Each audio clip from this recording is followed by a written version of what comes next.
Chapter 1. Willem woke up and slipped a pinch of skull in before getting out of bed. He could see the sunlight shining through the tiny bedroom window of his single-wide trailer.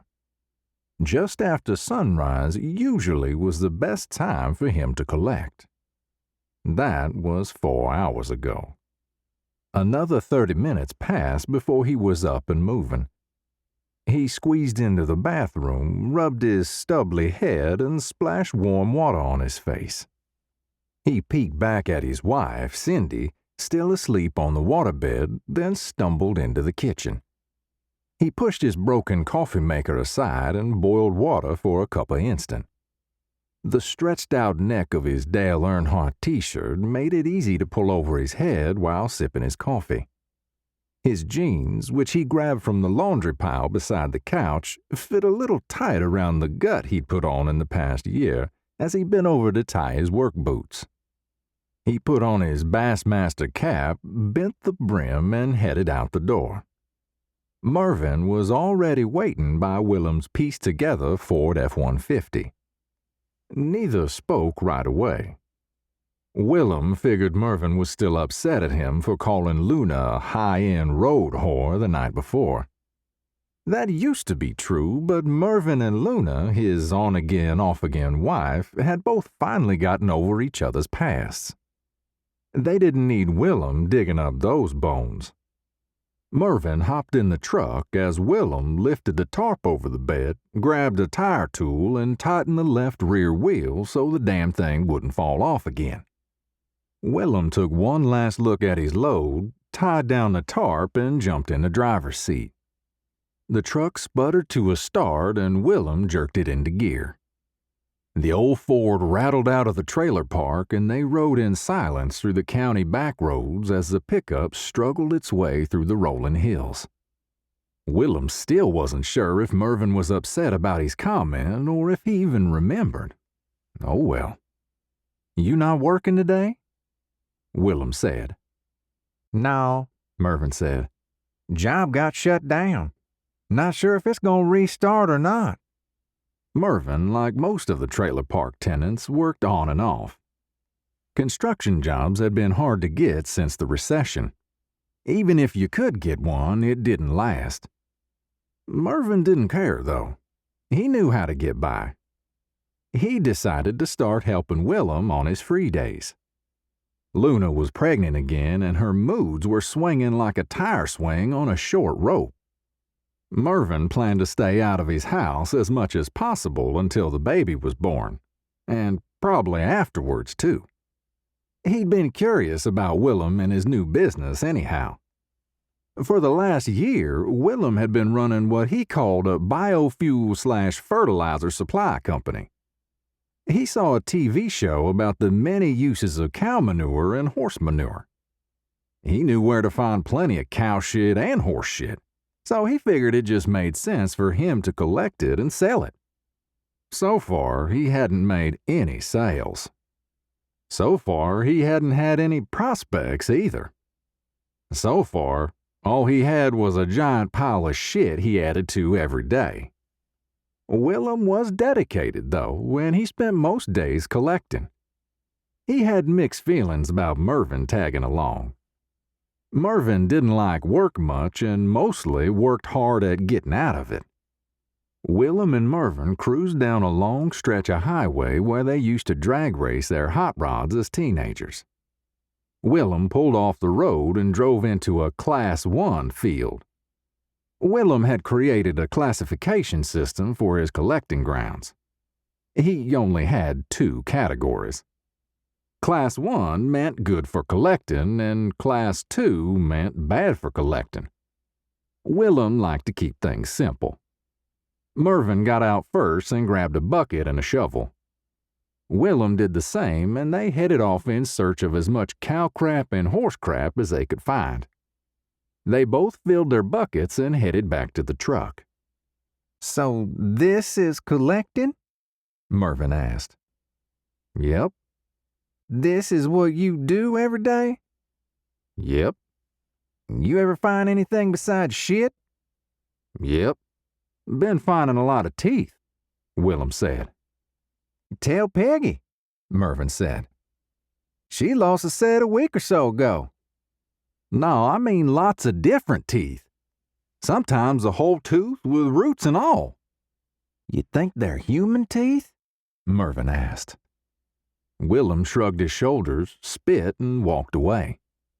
He worried that finding a human tooth would bring unwanted attention to him, his collecting grounds, and his new business. He knew what the police did to crime scenes and the people involved. He didn't need any of that. Just as soon as he thought about all the trouble it would bring, Murven said, "Let's call the law." "What the hell for?" "This could be the break you're looking for," Murven said. "You're an entre-manure. Think of the free publicity. You could be all over the news." That's the last thing Willem wanted. He'd been on the news before. It wasn't worth it. He put his head down and went back to collecting. He couldn't help thinking about the teeth he'd collected. He'd found about 50 teeth altogether.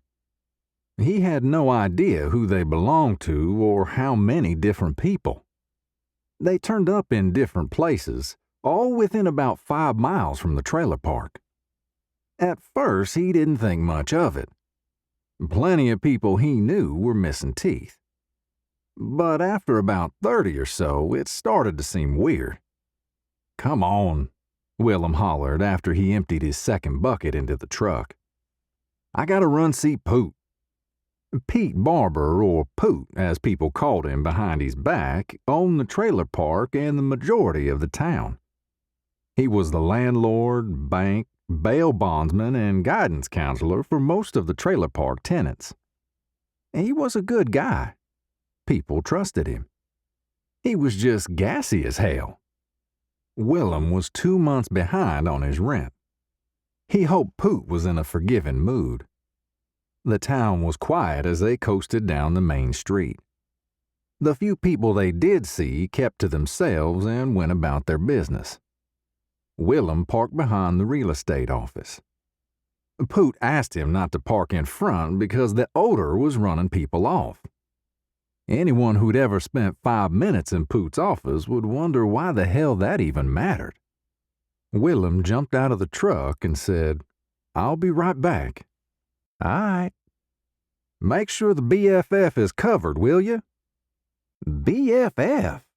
asked Murven. "Biofuel/fertilizer, BFF." "That ain't what BFF means," Murven hollered. "It is to me," Willem said as he disappeared behind the door. Murven adjusted the camouflage cap on his curly brown hair and took off the plaid flannel shirt he had on over his dirty white t-shirt. He tossed his shirt in the truck and picked up a stick to poke through the BFF. He figured he'd see if he could find any teeth or anything else interesting. Willem walked into the real estate office. He paused to look at the new buck Poot had mounted on the wall. He knew Poot didn't hunt, so Willem figured he took it as somebody's rent payment. Poot did what he could to help people. Willem liked that about him. He nodded at Sandy, Poot's assistant and daughter-in-law, and eased into Poot's office. "How you, Pete?" "About 60-40. You?" "Same old." "How's business? You sell anything yet?" "Not yet, but it'll happen." Willem liked the way Poot showed interest without being judgmental. Most people told Willem he was a dumbass. Not Poot. "Well, we need to work something out, Willem. You're 2 months behind on rent. When do you think you can pay?" Not sure, Pete. What are my options?" "I guess the best option is for you to sell some of the biofuel/fertilizer you've been stockpiling and pay me some money. But I'm not sure what the chances are for that. How much of that stuff you got now, anyway?" "I don't know, really. Good bit." You still keeping it in the barn out there on your family's property?" "Yep." You still not ready to sell that land? I'll buy it from you. I can't sell it on my own. I gotta get my brothers to agree. That ain't happening anytime soon. All right, then, how about doing some work for me to cover the rent? What you got in mind? I don't know yet. Let me get back to you. Sounds good, Pete. Appreciate it. Let me know if you come across anybody that needs any biofuel/fertilizer. Yep. See you later, Willem. See you, Pete. Willem walked out of Poot's office happy that the conversation didn't take any longer than it had. He wasn't sure which reeked worse, his BFF or Poot's office. He gave Sandy another nod and headed out the door. "Willem! Willem!" Murven hollered. "You ain't gonna believe what I found." "Oh, shit," Willem said.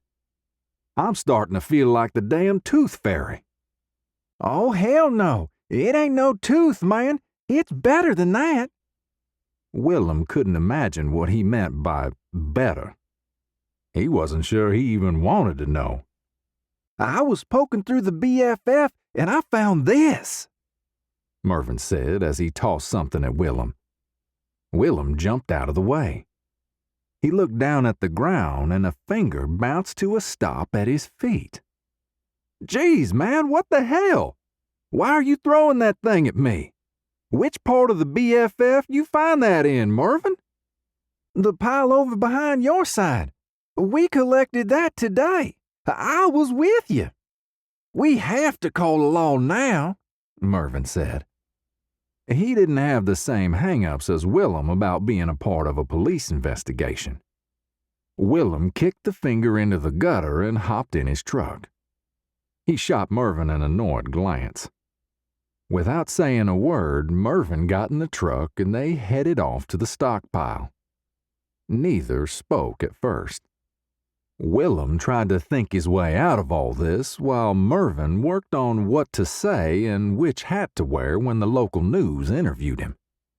Murven, not sure whether or not he waited long enough, finally broke the silence. "How y'all getting by these days anyways?" he said. "Cindy's working some. Credit card mostly." "Damn, I wish I had one of those," Murven said. "A wife that worked?"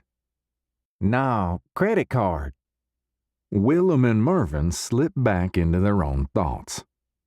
Willem turned onto a gravel road and drove for about half a mile.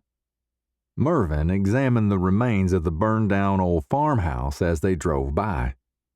He knew better than to ask Willem about the house, the land, and his relationship with his 4 brothers.